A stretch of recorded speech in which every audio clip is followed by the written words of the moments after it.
ઓમ નમો નારાયણ. અત્યારે અમે સુરનગર જિલ્લાના વઢવાણ તાલુકાના કટુડા ગામમાં આવ્યા છે. ત્યાં સરસ મજાનું શિવલિંગ છે.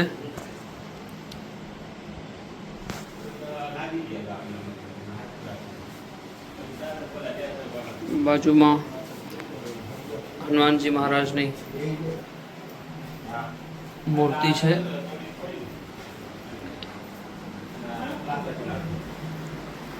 અહીંયા અખંડ ધૂણો છે. છેલ્લા લગભગ 200 વર્ષથી આ ધૂણો છે એ પ્રજ્વલિત છે.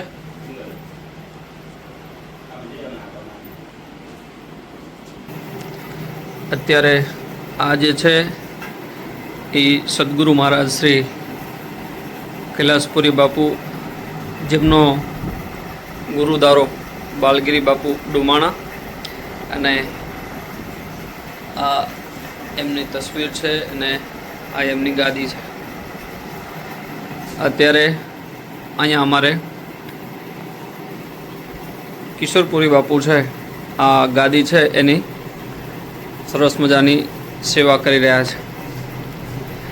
કૈલાસપુરી બાપુ અને એમને જે સાધુ સંતોએ જે પ્રસાદી આપેલી છે તે આ વિડીયામાં તમે જોઈ શકો છો.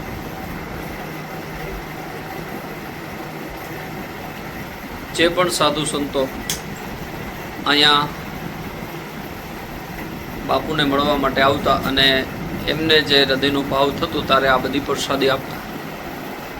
એથી પણ વિશેષ અહીંયા અખંડ જ્યોત છે. છેલ્લા લગભગ 50 વર્ષથી આ પ્રજ્વલિત છે.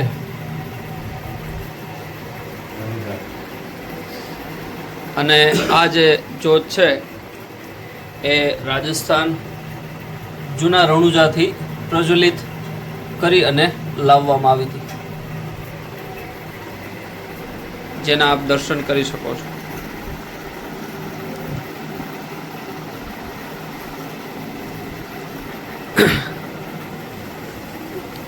અત્યારે અમારે કિશોરપુરી બાપુ છે, ગાદીની સરસ મજાની સેવા કરી રહ્યા છે.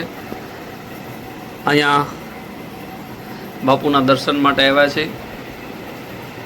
મારા મિત્ર મહાદેવભાઈ છે. ઓમ નમો નારાયણ. પ્રસાદી, બાપુની ગાદી અને કિશોરપુરી બાપુના અમને અને તમને બધાને દર્શન થયા.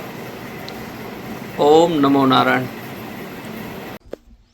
સદગુરુધામ આશ્રમ, અને આ એ જગ્યા છે જ્યાં સદગુરુ મહારાજ શ્રી કૈલાસપુરી બાપુને સમાધિ આપવામાં આવી હતી.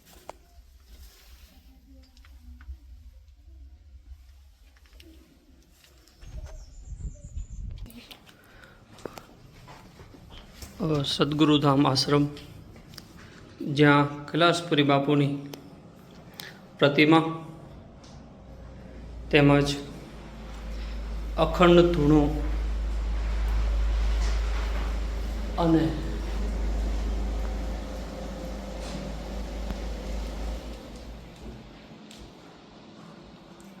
બાપુને જે સાધુ સંતોએ પ્રસાદી આપી છે તે પ્રસાદી રૂપ અહીંયા માળા અને અલગ અલગ પ્રસાદી છે.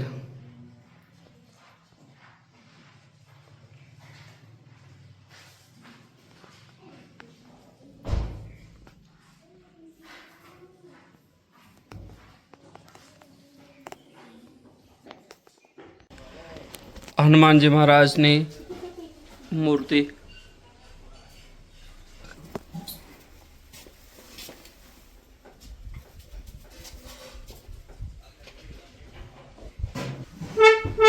કૈલાસપુરી બાપુની સમાધિ વખતે જે ઘંટને આખી રાત કોળીએ વગાડ્યો હતો એ આ ઘંટ છે.